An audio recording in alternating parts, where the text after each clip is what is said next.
Namaku Nadine. Usia 34 tahun. Aku pemilik butik dan salon kecantikan yang cukup dikenal di kotaku. Hidupku tampak sempurna di mata banyak orang. Wanita karir yang sukses, rumah mewah di kawasan elit, mobil sendiri, dan suami yang tampan. Tapi apa gunanya semua itu, kalau ternyata semua hanyalah ilusi? Aku bertemu Arman 5 tahun lalu, saat aku menghadiri seminar bisnis di luar kota. Ia adalah pria yang memesona, lembut, penuh perhatian, dan selalu bisa membuatku tertawa. Saat itu aku berpikir, mungkin ini yang disebut jodoh. Dalam waktu 3 bulan, kami menikah. Arman tidak bekerja, katanya ingin fokus membantuku mengurus usaha. Aku yang sudah lelah mencari cinta dan terlalu sibuk membangun bisnis, merasa keputusan itu masuk akal. Apalagi aku cukup mapan, dan rasanya tak salah berbagi rezeki dengan suami sendiri, bukan? Awalnya, Arman memang membantu.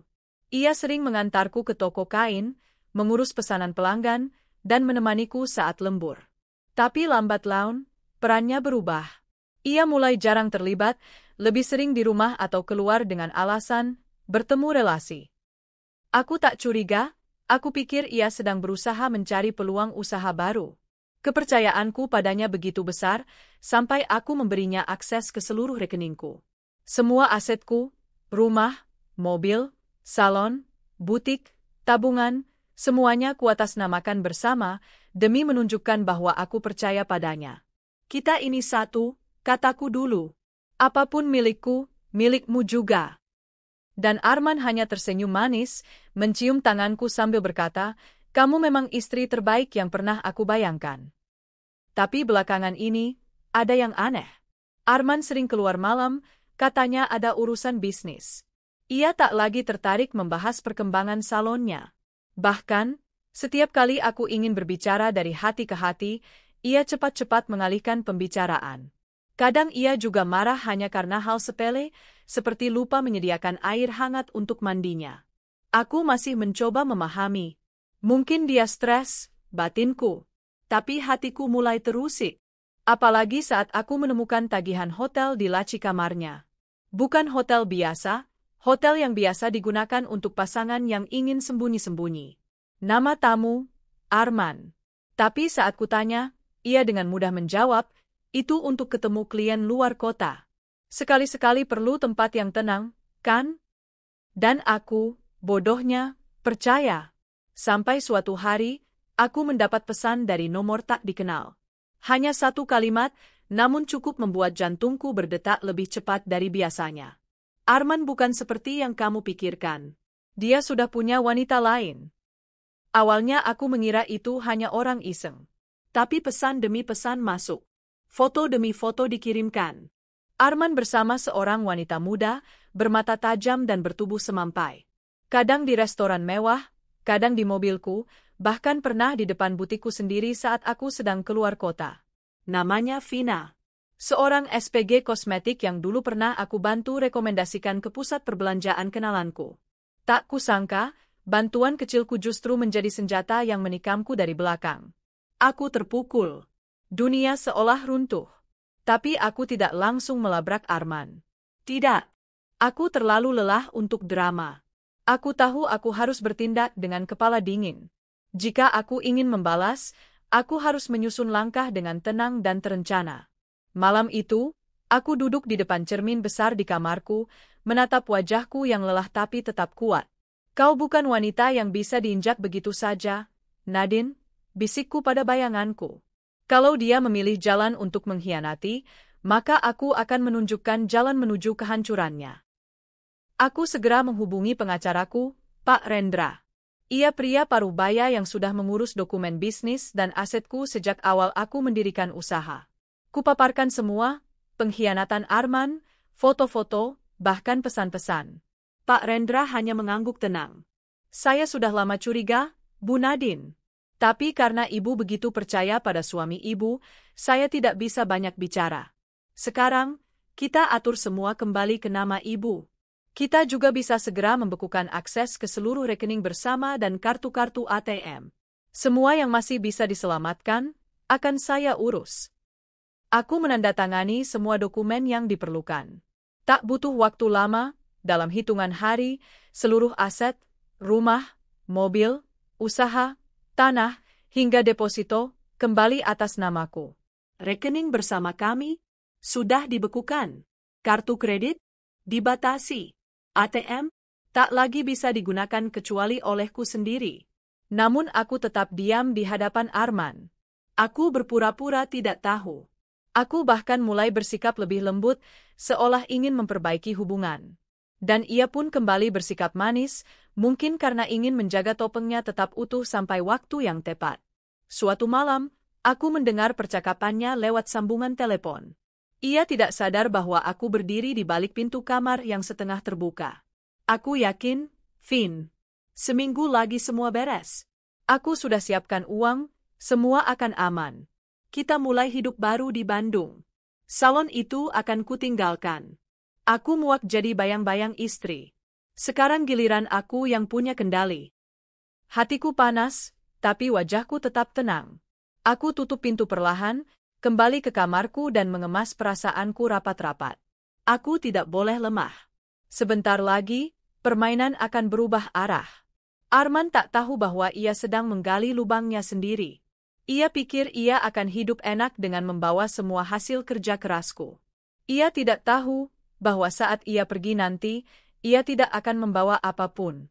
Bahkan uang Rp1.000 pun tidak. Malam terakhir sebelum ia pergi, Arman tidur dengan wajah puas. Ia pikir ia menang. Ia tak tahu bahwa besok, kehidupan barunya akan dimulai bukan dengan tawa, tapi dengan kehancuran. Dan aku hanya duduk di ruang tamu, menatap berkas-berkas legal di atas meja dengan senyum tipis. Silakan pergi, Arman. Tapi kali ini, kau pergi dengan tangan kosong. Matahari pagi menembus tirai jendela kamar. Arman bangun dengan wajah sumringah. Tanpa sedikit pun rasa bersalah, ia bersiul kecil sambil memeriksa ponselnya. Di layar, ada pesan dari Vina. Sayang, aku udah siap. Kita ketemu di stasiun jam 10, ya. Akhirnya kita bisa hidup bahagia tanpa bayang-bayang istrimu. Ia tersenyum puas. Tidak ada satu pun yang mencurigainya. Nadine masih bersikap seperti biasa, baik, lembut, bahkan makin sering memasak sendiri. Itu membuatnya semakin yakin bahwa istrinya tetap polos dan mudah dimanipulasi. Tidak tahu apa-apa. Tapi sayangnya, ia salah besar. Aku, Nadine, sudah menyaksikan sendiri bukti pengkhianatannya. Tapi aku memilih diam. Bagiku, tak ada yang lebih menyakitkan daripada dikhianati oleh orang yang selama ini kita percaya sepenuhnya. Namun aku menolak menjadi korban. Pagi itu aku menyiapkan sarapan seperti biasa. Aku bahkan membuatkan bekal untuk Arman yang pura-pura hendak pergi dinas luar kota. Ia mencium keningku dan berkata manis, aku mungkin nggak bisa kontak beberapa hari. Tapi aku akan selalu kangen kamu. Aku hanya tersenyum. Hati-hati ya, Mas. Jangan lupa makan. Senyum di bibirku hangat, tapi hatiku dingin. Seperti es batu. Begitu ia pergi, aku langsung menghubungi Pak Rendra untuk memastikan satu hal penting. Pak, pastikan semua aset sudah atas nama saya dan tidak bisa disentuh Arman sepeser pun. Sudah, Bu Nadine. Termasuk rekening usaha, surat tanah, dan bahkan apartemen yang dulu pernah Ibu belikan atas nama dia. Sekarang semua sudah aman. Aku mengangguk. ATM yang dia pegang sekarang kosong, kan? Bukan cuma kosong, Bu. ATM-nya sudah tidak aktif. Kalau dia coba gesek atau tarik tunai, akan langsung gagal. Aku tersenyum kecil. Bagus. Arman kira ia sedang menang. Tapi pada kenyataannya, ia sedang menjerumuskan dirinya ke dalam jurang kehancuran. Aku sengaja membiarkannya pergi agar ia merasakan akibat dari semua kebusukannya. Di sisi lain, Arman sudah sampai di stasiun. Ia menemui Vina yang berdandan menor dengan koper besar. Vina tampak semangat, penuh harapan. Semua udah siap, kan, Mas? Tanya Vina dengan mata berbinar. Arman mengangguk mantap. Udah dong. Uang cukup buat hidup enak berbulan-bulan. Kita mulai dari nol di Bandung, nanti aku buka bisnis kecil-kecilan, kamu tinggal manja-manja aja. Vina langsung melingkarkan tangannya di lengan Arman. I love you so much. Kereta datang, dan mereka pun naik dengan perasaan seperti pasangan pengantin baru yang sedang bulan madu. Tapi sayangnya, bulan madu, mereka hanya akan berlangsung sebentar. Setibanya di Bandung, mereka langsung menuju hotel yang sebelumnya sudah dipesan Arman. Ia dengan santai menyerahkan kartu debit dan kartu identitas ke resepsionis. Maaf, Pak. Transaksi tidak berhasil.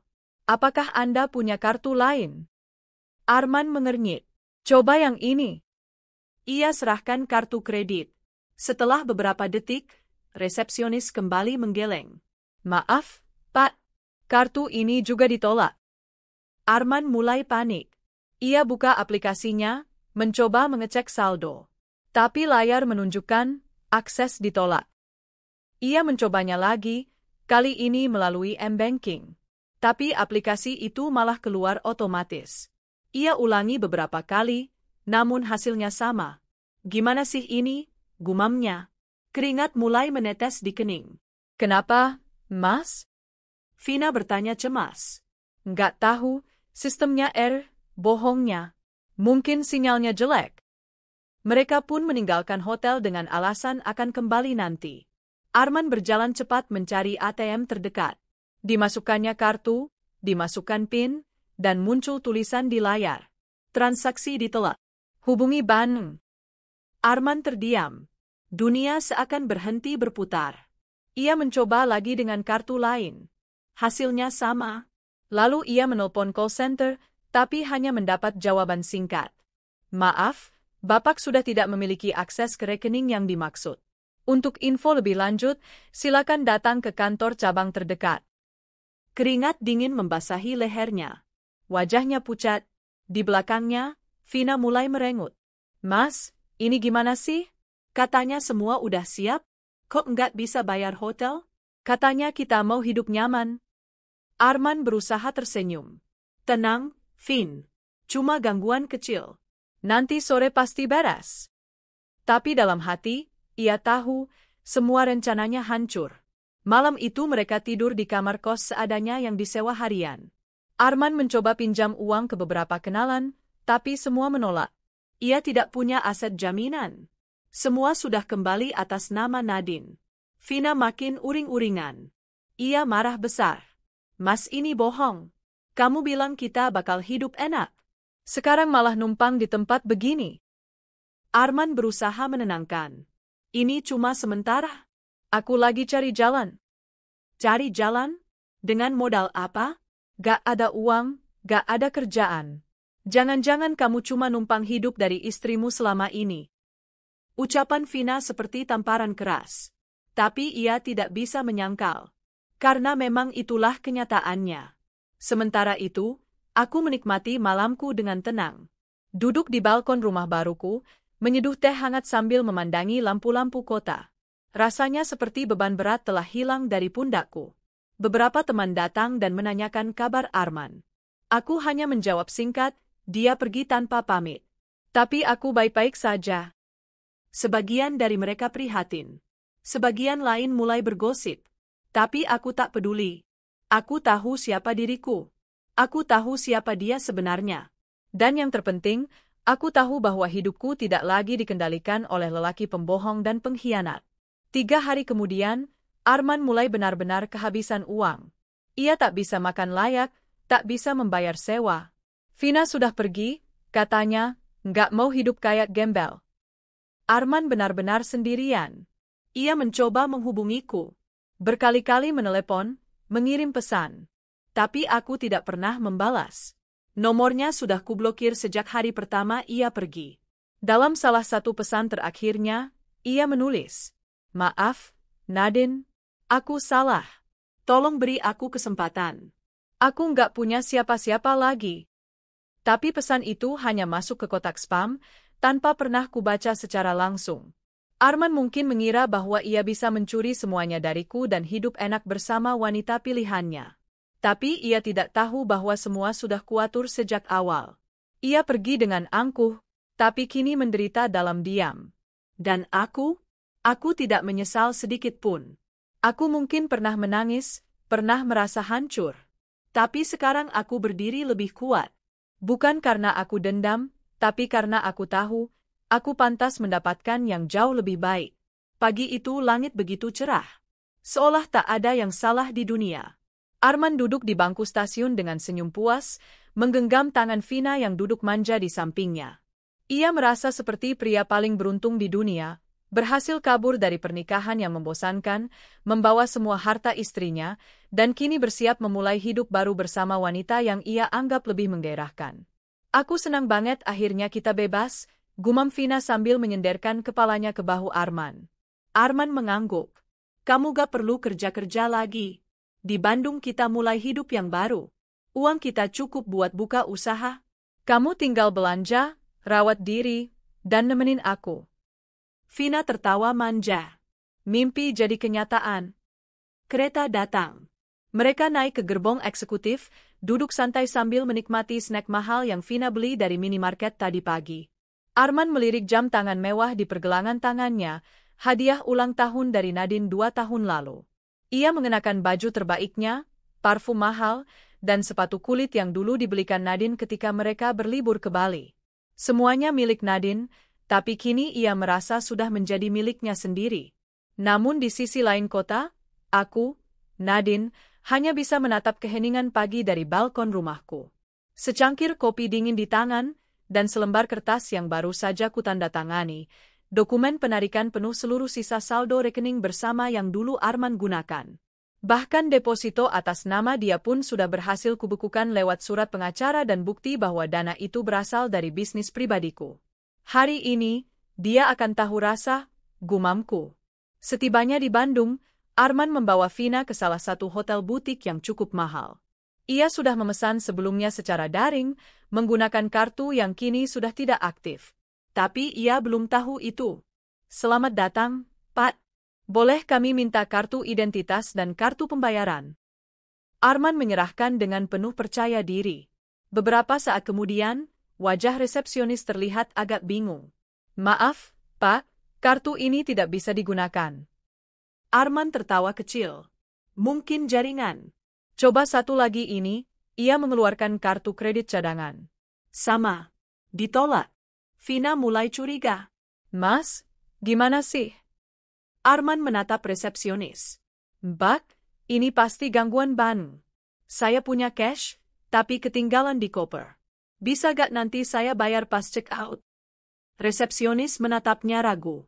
Maaf, prosedur kami harus dibayar di muka. Dengan wajah merah, Arman menarik koper dan menggandeng Vina keluar. Gak apa-apa, Vin. Cari tempat lain aja. Kita butuh tempat yang lebih private. Padahal sebenarnya, ia sudah mulai panik. Ia membuka aplikasi M-Banking, dan semuanya tidak bisa diakses. Ia coba ATM terdekat, tapi semua kartu ditolak. Di layar muncul pesan yang paling ia takuti. Rekening tidak tersedia. Hubungi cabang terdekat. Arman menyadari bahwa semuanya telah hilang. Nadine, wanita yang ia pikir bisa dikibuli seumur hidup, telah bertindak lebih cepat dan lebih cerdas.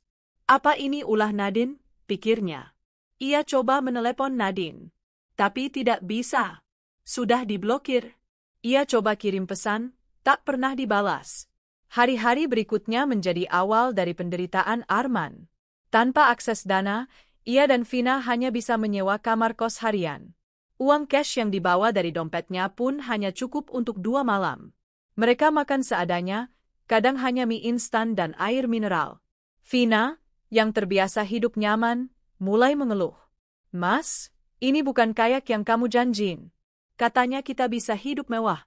Ini malah kayak pelarian. Arman mencoba menenangkan. Sabar, Vin. Aku lagi proses buka akses rekening. Nanti juga balik. Namun seminggu berlalu, dan tak ada 1 rupiah pun bisa ia ambil. Ia bahkan mendatangi kantor bank, tapi ditolak mentah-mentah karena semua rekening telah dibekukan lewat perintah hukum yang sah. Pegawai bank hanya bisa berkata sopan, "Maaf, Pak. Anda tidak lagi memiliki hak atas dana-dana tersebut." Vina makin uring-uringan. Ia mulai menghubungi teman-temannya di Bandung, dan diam-diam mulai meminta bantuan mereka. Ia bahkan mulai membandingkan Arman dengan mantan-mantannya yang lebih mapan. Dulu aku ninggalin cowok baik-baik buat kamu, Mas.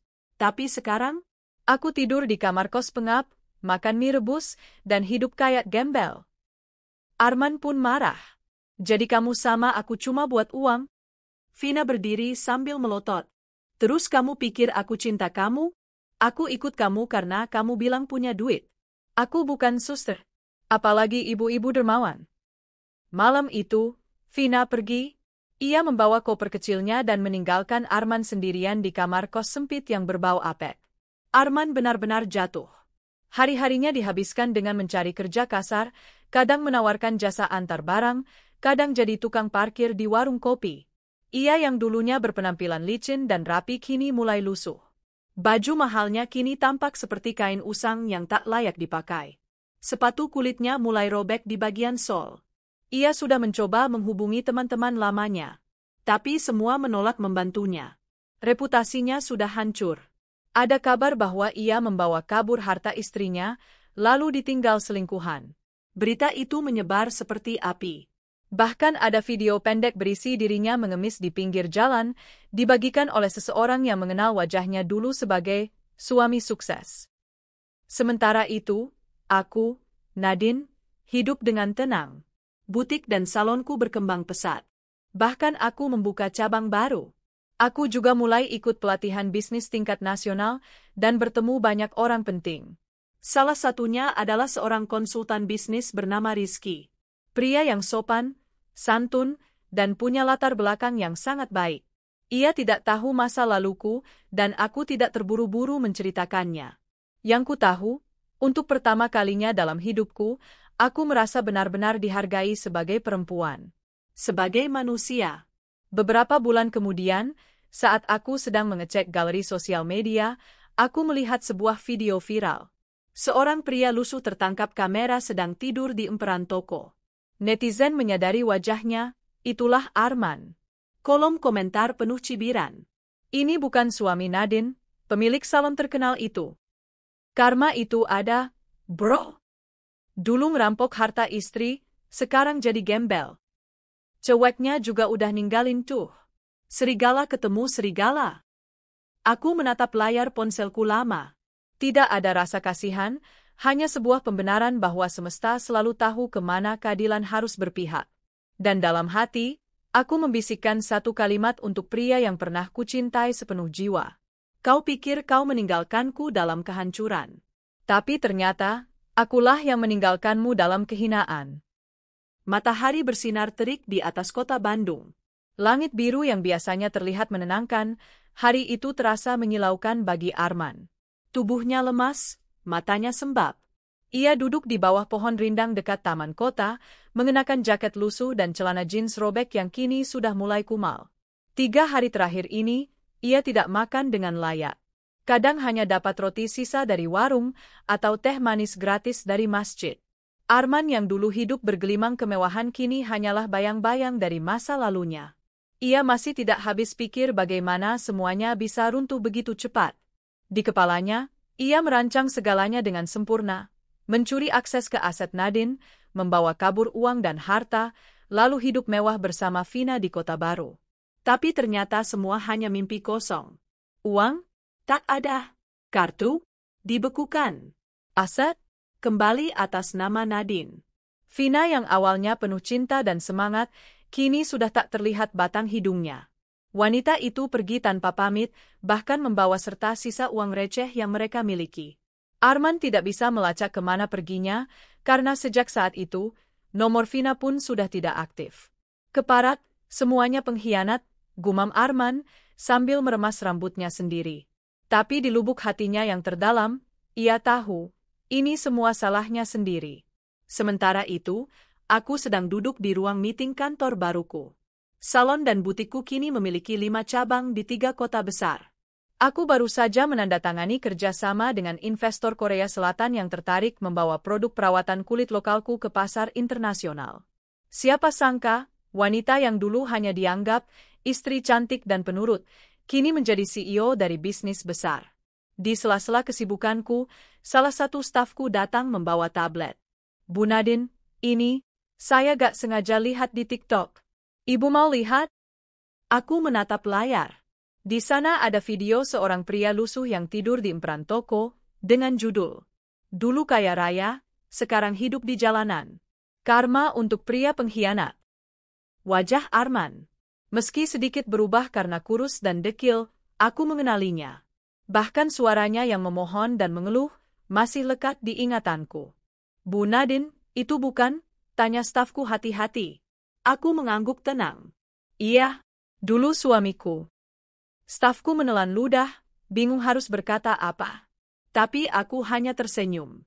"Jangan kasihan. Itu pembalasan dari Tuhan. Aku tidak perlu menyentuhnya sekalipun. Alam yang bekerja." Sementara itu, Arman mulai mencoba mengemis. Ia malu, tentu saja, tapi rasa lapar jauh lebih menyakitkan daripada rasa malu.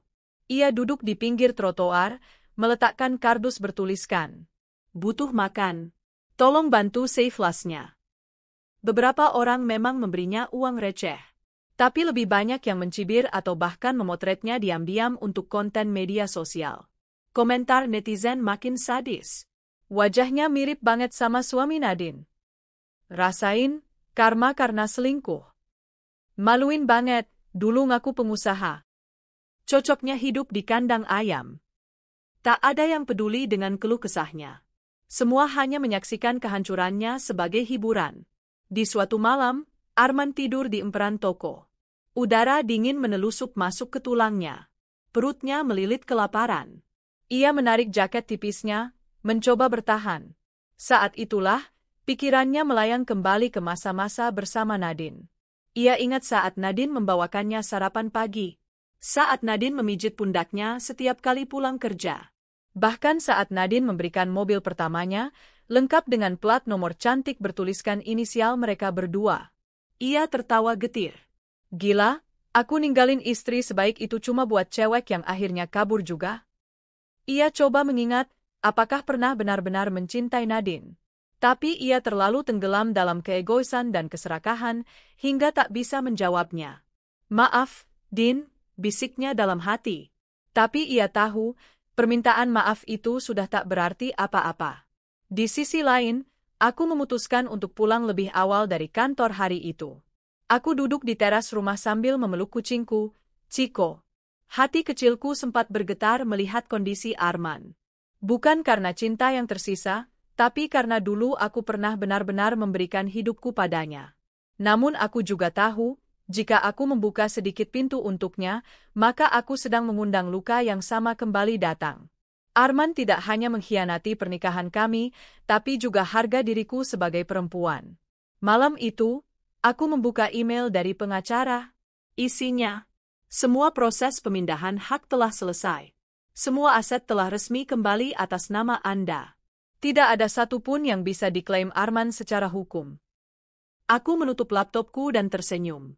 Untuk pertama kalinya, aku merasa merdeka. Beberapa hari kemudian, aku pergi ke Bandung dalam rangka menghadiri seminar entrepreneur wanita. Aku berjalan keluar dari hotel untuk mencari kopi di sore hari dan tanpa sengaja melewati sebuah warung sederhana di sudut jalan. Di sana aku melihat seseorang duduk menghadap tembok, mengenakan jaket lusuh dan celana sobek. "Arman." Aku berdiri terpaku. Rasanya seperti menonton adegan dalam film. Ia duduk sendirian, memegang secangkir air putih, dan menatap kosong ke jalan. Matanya sayu, wajahnya kotor, dan rambutnya kusut. Ia tidak melihatku. Tapi aku melihatnya dengan sangat jelas. Hatiku tidak bergetar seperti yang dulu kukira akan terjadi. Tidak ada dendam yang menyala, tidak ada luka yang kembali terbuka. Hanya rasa kosong. Seperti melihat seseorang asing yang pernah menumpang lewat dalam hidupku, lalu pergi dan tersesat.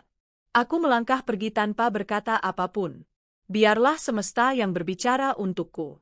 Malamnya, aku menulis dalam jurnal pribadiku. Jika suatu hari orang yang menghancurkanmu tersungkur di hadapanmu, jangan anggap itu kemenangan. Itu hanya tanda bahwa hidup selalu mencatat apa yang kita tabur. Aku tidak menabur luka, jadi aku menuai ketenangan. Dia menabur pengkhianatan dan menuai kehinaan. Aku tidak perlu melakukan apapun. Dunia sudah cukup adil. Di keesokan harinya, saat aku kembali ke kotaku, Aku menerima sebuah amplop dari pos. Tidak ada nama pengirim. Tapi begitu kubuka, isinya hanya secarik kertas bertuliskan tulisan tangan. Maafkan aku, Nadine. Aku hancur. Aku salah. Tolong beri aku kesempatan untuk minta maaf langsung. Aku meremas surat itu dan membuangnya ke tempat sampah. Tidak karena aku benci, tapi karena aku tak ingin melihat ke belakang lagi. Arman telah memilih jalannya sendiri. Dan kini, ia harus menanggung akibatnya. Aku memilih hidupku sendiri. Penuh cinta. Penuh harga diri. Tanpa luka yang menempel. Dan yang paling penting, tanpa dia, hari itu langit Bandung mendung. Awan menggantung seperti kesedihan yang tak kunjung reda. Di sebuah emperan toko yang sudah tutup permanen, Arman duduk memeluk lutut. Rambutnya yang dulu selalu tertata rapi kini kusut dan lepek, wajahnya tak terawat, dan kulitnya makin menggelap karena sering terpapar matahari tanpa perlindungan. Di tangan kirinya, sebuah roti sobek basi dari warung sisa kemarin. Di tangan kanannya, secarik kertas yang sudah lusuh, surat permintaan maaf yang ia tulis untuk Nadine, yang hingga kini tak pernah dijawab. Dia tak tahu apakah surat itu benar-benar sampai. Tapi dalam hatinya, Arman tahu satu hal, Nadine tak akan pernah memaafkannya. Sudah 2 bulan sejak Vina meninggalkannya. Setelah menguras sisa uang yang mereka miliki, wanita itu pergi tanpa sepatah kata pun. Meninggalkan Arman dalam keterpurukan, terdampar di kota asing yang dulu dibayangkannya sebagai tempat memulai kehidupan indah. Semua orang hanya datang kalau aku punya uang, gerutunya pelan. Termasuk Vina. Termasuk semua temanku. Hari-harinya dipenuhi rasa malu, lapar, dan penyesalan. Ia mencoba melamar pekerjaan ke beberapa toko, kafe, bahkan tempat parkir. Tapi setiap kali menunjukkan KTP-nya, ia ditolak. Nama Arman sudah tercemar di mana-mana. Dikenal sebagai lelaki pemalas yang membawa kabur harta istri dan ditinggalkan selingkuhan. Wajahnya pernah viral, dan sebagian orang bahkan mengenalinya di jalan. Suatu sore, saat ia mencoba membeli air di sebuah warung, pemilik warung menatapnya sinis. Bukannya kamu yang viral itu ya? Suami Nadine. Arman hanya terdiam. Duh, kasihan banget. Dulu katanya sok kaya, sekarang kok kayak gini. Orang-orang mulai memfoto diam-diam. Sebagian menggeleng kasihan, tapi lebih banyak yang menertawakannya. Kehidupan Arman berubah dari seorang pria bergaya pengusaha menjadi bahan olok-olok netizen. Sementara itu, aku duduk di kafe favoritku, mengenakan gaun putih sederhana.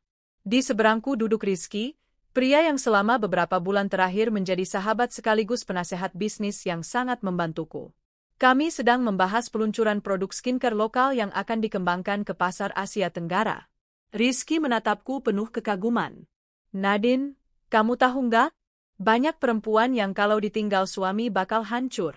Tapi kamu malah bangkit secepat ini. Itu luar biasa. Aku tersenyum. Aku sempat hancur juga, Riz. Tapi aku sadar, orang yang menghancurkan hidupku nggak pantas punya kekuasaan atas kebahagiaanku. Jadi aku ambil kendali kembali. Hebat, kata Rizky pelan. Kamu benar-benar inspiratif. Aku tidak menjawab. Tapi dalam hati, aku tahu, apa yang kukatakan itu bukan sekadar kata-kata bijak. Itu kenyataan. Kehidupanku dulu hanya berputar di sekitar Arman. Semua keputusanku, semua hartaku, bahkan hatiku, kubagikan padanya sepenuhnya. Dan ketika ia mengkhianati semua itu, aku merasa seperti tenggelam. Tapi dari kehancuran itu, aku belajar membangun diri kembali. Dari wanita yang bergantung menjadi wanita yang berkuasa. Hari demi hari, Arman makin terpuruk. Ia sempat mencoba menjual jam tangan mahalnya, hadiah dari Nadine, tapi toko emas hanya menawarnya seharga 200.000 karena sudah usang dan tak ada suratnya. Itu pun akhirnya ia habiskan dalam waktu 2 hari untuk makan dan menginap di losmen murah. Di dalam losmen, ia menangis. Tangisan pertama yang keluar sejak semua terjadi. Bukan tangis kehilangan Nadine, bukan pula karena Vina pergi. Tapi karena ia sadar, ia tak punya siapa-siapa lagi. Dulu, saat ia dan Nadine masih bersama, banyak yang menghampiri. Banyak teman yang memuji, banyak wanita yang menggoda. Tapi kini, semua pergi. Satu persatu menghilang seiring habisnya uang dan kehormatan. Ponselnya hanya berisi pesan promosi dan tagihan yang menumpuk. Bahkan untuk membayar pulsa pun ia tak sanggup. Ia sempat mencoba menghubungi orang tuanya. Tapi sang ayah menjawab dengan dingin, "Kau yang memilih jalan hidupmu sendiri. Tangani sendiri akibatnya." Ibu kandungnya pun hanya bisa menangis dan menyarankan agar ia pulang. Tapi Arman terlalu malu. Ia tak ingin kembali ke kampung dalam keadaan seperti itu. Di tengah keterpurukannya, Arman nekat mendatangi kantor Nadine. Ia berdiri di seberang jalan, melihat gedung besar dengan papan bertuliskan, Nadine Beauty Group. Ia melihat dari kejauhan, melihat para pegawai dengan seragam rapi keluar masuk, melihat mobil-mobil mewah di parkiran. Dan sesaat kemudian, matanya menangkap sosok Nadine. Ia berdiri di lobi, mengenakan jas berwarna krem, dikelilingi oleh para staf dan manajer. Nadine tersenyum ramah pada tamu yang baru datang, seorang pengusaha dari Malaysia yang hendak menjalin kerjasama. Nadine terlihat cantik, kuat, dan bahagia. Arman ingin menghampiri, ingin berteriak memanggil, ingin memohon agar diberi kesempatan bicara. Tapi langkah kakinya berat. Ia tahu, ia bukan lagi siapa-siapa. Bukan suami, bukan rekan, bukan keluarga. Hanya orang asing, dengan masa lalu yang memalukan. Ia memilih mundur. Ia berbalik, berjalan pelan menyusuri trotoar, menyeret langkah kaki sambil menunduk. Beberapa pegawai Nadine sempat mengenalinya, tapi mereka hanya berbisik sambil tertawa kecil. Tak ada yang peduli padanya. Tak ada yang menghampiri. Malam harinya, aku mendapatkan kabar dari satpam kantor bahwa seseorang bernama Arman terlihat berdiri lama di depan kantor. Aku hanya mengangguk. Kalau dia datang lagi, cukup abaikan. Dia bukan siapa-siapa. Aku tidak marah. Aku tidak ingin membalas. Aku hanya ingin hidupku bersih dari orang-orang yang pernah menyakiti. Aku sudah cukup bersabar dulu. Kini saatnya aku menjalani hidupku sendiri. Di minggu berikutnya, Arman terbaring di emperan toko karena demam tinggi. Hujan deras turun, membuat jaketnya basah kuyup. Tubuhnya menggigil. Ia merintih pelan, berharap seseorang datang membantu. Tapi semua orang hanya lewat. Beberapa memotret diam-diam, tapi tak satu pun yang berhenti. Ia mulai berhalusinasi. Dalam benaknya, Nadine datang mendekapnya, menyelimuti tubuhnya, membawakan obat dan bubur hangat. Tapi saat ia membuka mata, yang ada hanya genangan air dan suara motor yang berlalu. Saat itu, ia sadar, inilah hidup barunya. Bukan sebagai pria sukses. Bukan sebagai kepala keluarga. Tapi sebagai seorang pecundang yang dikhianati oleh egonya sendiri. Pagi itu aku melangkah keluar dari rumah dengan hati yang lapang. Udara masih segar, dan mentari bersinar hangat menyentuh wajahku. Di genggamanku ada secangkir kopi, sementara suara burung-burung bernyanyi mengiringi langkahku menuju mobil. Sudah 6 bulan berlalu sejak Arman meninggalkan rumah. 6 bulan sejak aku memilih untuk berdiri di atas kakiku sendiri, melepaskan semua luka, dan memulai hidup baru. Banyak hal yang telah berubah, bukan hanya statusku sebagai wanita lajang, tapi juga caraku melihat dunia. Aku tidak lagi takut ditinggalkan. Tidak lagi merasa tak layak dicintai. Justru aku belajar mencintai diriku sendiri lebih dari siapapun. Dan dari sanalah, kekuatanku tumbuh. Bisnisku berkembang lebih pesat dari sebelumnya. Dengan dukungan tim yang solid, salon dan butikku kini punya 7 cabang, 2 di antaranya di luar Jawa. Aku mulai mendapat undangan dari berbagai seminar perempuan wirausaha, menjadi pembicara di konferensi nasional, bahkan masuk dalam daftar 20 perempuan berpengaruh di industri fashion lokal. Namun di antara semua pencapaian itu, ada satu hal yang paling membuatku bersyukur, aku tidak lagi menyisakan ruang dalam hatiku untuk dendam. Di sisi lain kota, Arman tidur di bawah jembatan penyeberangan. Tubuhnya hanya dibalut jaket bekas sumbangan yang ia rebut dari tumpukan baju donasi.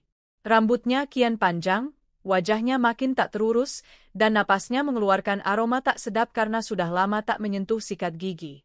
Ia tak tahu sudah hari keberapa ia hidup seperti ini. Waktu seakan kabur, bercampur antara siang dan malam. Yang ia tahu hanya satu, ia lapar dan sendirian. Seorang anak kecil lewat sambil memegang es krim, ditemani ibunya. Ketika mata si anak menangkap sosok Arman, ia langsung bertanya polos, "Bu, itu gembel ya?" Arman hanya bisa menunduk, pura-pura tidur, pura-pura tak mendengar. Tapi dalam hatinya, ia menjerit. "Dulu, aku duduk di mobil mewah. Dulu, aku tidur di kamar ber-AC. Dulu, aku dipanggil, Mas Arman, dengan hormat. Sekarang, aku dianggap sampah." Saat malam tiba dan hujan turun deras, Arman berlindung di bawah terpal robek yang ia pasang dengan tali seadanya. Saat itulah pikirannya kembali melayang pada Nadine. Bayangan wajah mantan istrinya muncul lagi. Nadine yang selalu sabar, yang selalu mendahulukan kenyamanannya, yang memasakkan makanan kesukaannya setiap malam, yang memijat kakinya saat ia mengeluh capek. Meskipun yang capek sesungguhnya adalah Nadine sendiri. Ia menangis. Tangisan laki-laki yang patah. Bukan karena kehilangan harta, tapi karena kehilangan satu-satunya orang yang benar-benar mencintainya tanpa syarat. Sementara itu, aku sedang menghadiri gala dinner bersama para pelaku bisnis ternama di Jakarta.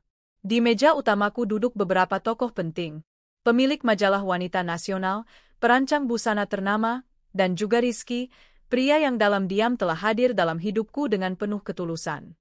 Rizky mengenakan jas abu-abu, tampak gagah dan tenang seperti biasa.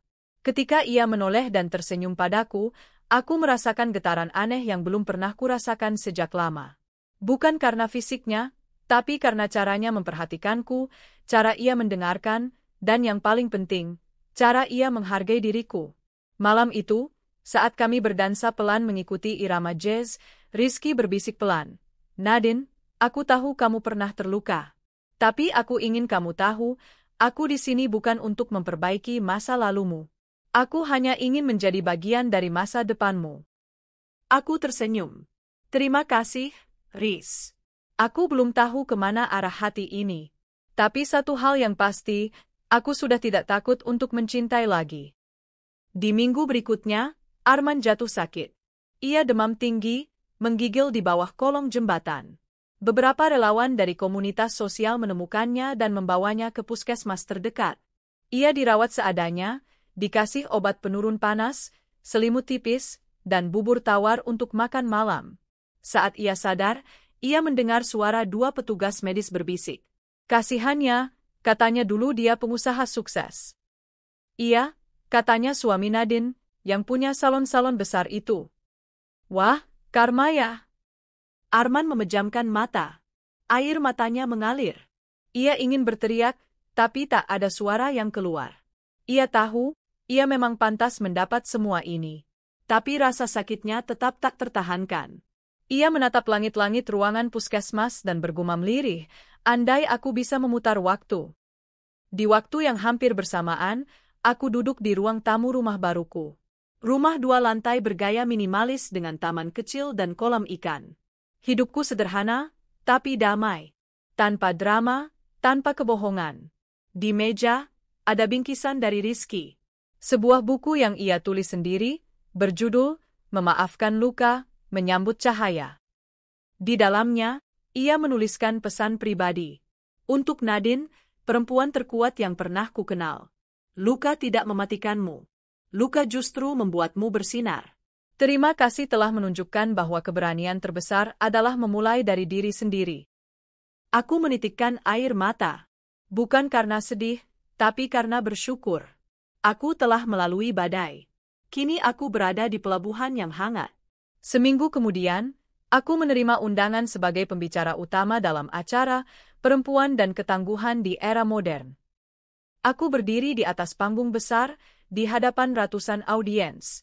Lampu sorot menyinari wajahku. Suasana hening. Aku membuka pidatoku dengan satu kalimat yang membuat semua orang terdiam. Aku pernah kehilangan segalanya karena cinta yang salah.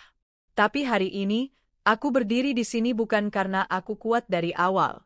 Tapi karena aku memilih untuk bangkit. Aku bercerita tentang perjalanan hidupku. Tentang bagaimana aku jatuh, dikhianati, dibuang. Tentang bagaimana aku merangkak kembali, menemukan jati diri, dan membangun kerajaan kecilku sendiri. Wajah-wajah di depanku menangis.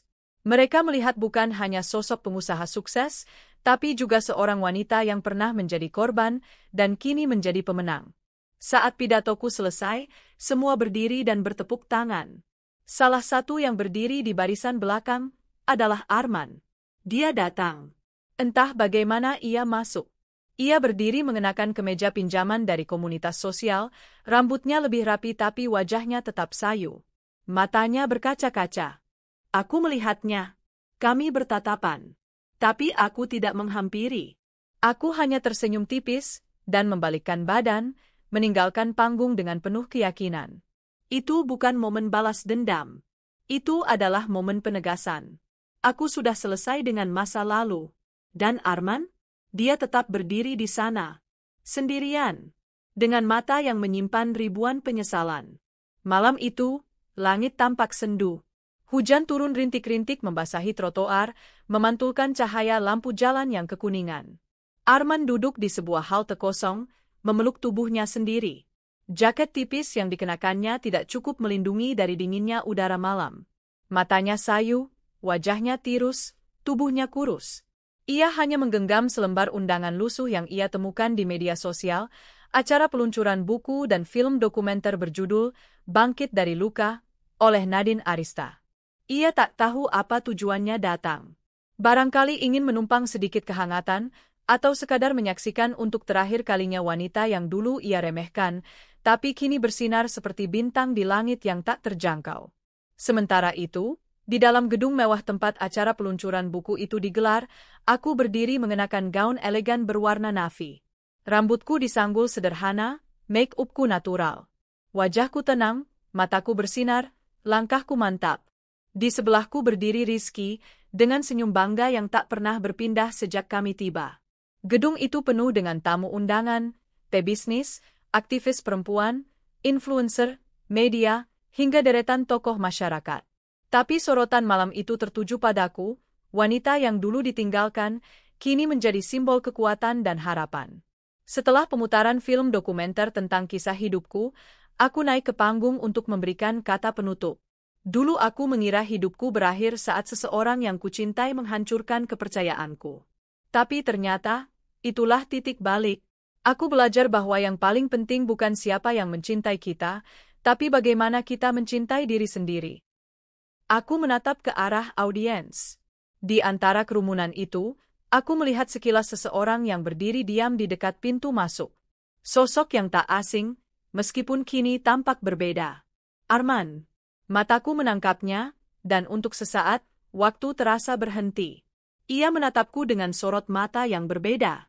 Bukan penuh kesombongan seperti dulu, tapi penuh penyesalan, luka, dan kerinduan yang tak akan pernah terbalas. Aku hanya tersenyum kecil. Kali ini bukan senyum mengejek, bukan pula senyum simpati, tapi senyum yang berarti. Aku baik-baik saja. Tanpamu. Setelah acara selesai, Arman tidak langsung pergi. Ia berdiri di halaman luar, menunggu. Ketika aku dan Rizky keluar menuju mobil, ia melangkah pelan menghampiri. Nadine? Suaranya pelan, serak, seperti debu yang tertiup angin. Aku berhenti sejenak. Rizky refleks melangkah maju, tapi aku menahan lengannya. Aku menatap Arman. Ia tampak begitu kecil. Bukan karena tubuhnya yang kurus, tapi karena aura yang dulu sombong kini lenyap. Tak ada lagi kebanggaan, hanya sisa-sisa manusia yang pernah merasa besar. Aku hanya ingin bilang maaf, katanya pelan. Aku tahu aku nggak layak bahkan untuk berdiri di depanmu. Tapi, aku minta maaf. Aku salah. Aku menatapnya tanpa amarah. Aku sudah memaafkanmu, men. Sejak lama. Arman tampak terkejut. Kamu sudah memaafkan? Aku mengangguk. Tapi memaafkan bukan berarti aku ingin mengulang apa yang sudah lewat. Kita punya jalan sendiri-sendiri sekarang. Aku bahagia, dan kamu masih bisa memperbaiki dirimu. Ia menggeleng lemah. Udah terlambat. Gak ada yang bisa aku mulai dari nol lagi. Aku tersenyum lembut. Tidak ada kata terlambat untuk jadi orang baik. Tapi itu pilihanmu. Aku sudah tidak punya urusan lagi dengan pilihan-pilihanmu. Arman menunduk. Aku cuma pengen kamu tahu, aku menyesal ninggalin kamu. Kamu satu-satunya orang yang benar-benar tulus. Aku menarik napas. Kata-katanya menyayat, tapi aku tak tergoyahkan. Dulu kamu buang cinta dan kesetiaanku seperti sampah. Tapi lihatlah, dari sampah itu, aku membangun kerajaan. Sekarang, aku tidak membalasmu dengan kebencian, karena aku terlalu sibuk mencintai diriku sendiri. Ia menatapku lama. Mungkin berharap aku mengajak pulang, memberinya tempat, bahkan segelas air. Tapi aku tak melakukannya. Bukan karena aku jahat, tapi karena aku tahu, aku tidak bertanggung jawab atas penderitaannya. Selamat tinggal, Arman, kataku lembut. Aku menggandeng tangan Rizky, melangkah pergi tanpa menoleh lagi. Beberapa bulan berlalu sejak pertemuan itu. Namaku makin dikenal, bahkan menjadi pembicara di forum internasional. Produk skincare lokalku berhasil masuk pasar Asia Tenggara. Aku menjalani hidup yang sibuk, namun bahagia. Rizky melamarku di puncak Gunung Bromo saat matahari terbit, dalam perjalanan kerja yang kami selingi dengan liburan kecil.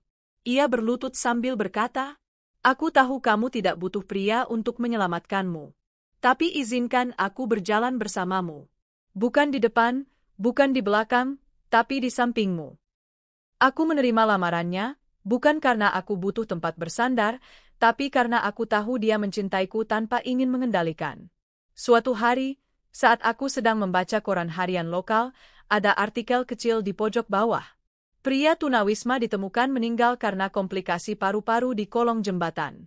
Tidak ada identitas ditemukan selain selembar kertas lusuh bertuliskan, "Maaf, Nadine. Aku tidak bisa memaafkan diriku sendiri." Hatiku mencelos. Aku tahu itu dia. Arman. Aku menutup koran, menatap langit. Tidak ada air mata yang jatuh. Tidak ada kemarahan. Hanya hening dan rasa lega. Mungkin ia akhirnya menemukan kedamaian. Mungkin semesta sudah menyelesaikan bagiannya.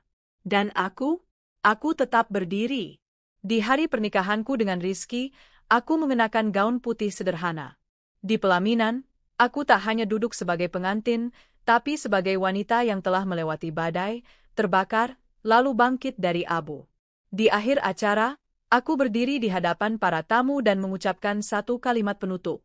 Terima kasih kepada masa lalu karena telah membentukku. Dan terima kasih kepada diriku sendiri karena tak menyerah. Hari ini, aku bukan wanita yang sedang mulai hidup baru, tapi wanita yang telah menaklukkan hidupnya sendiri. Semua tamu berdiri dan bertepuk tangan. Aku menatap masa depan, menggenggam tangan suamiku, dan melangkah ke hidup yang penuh cahaya.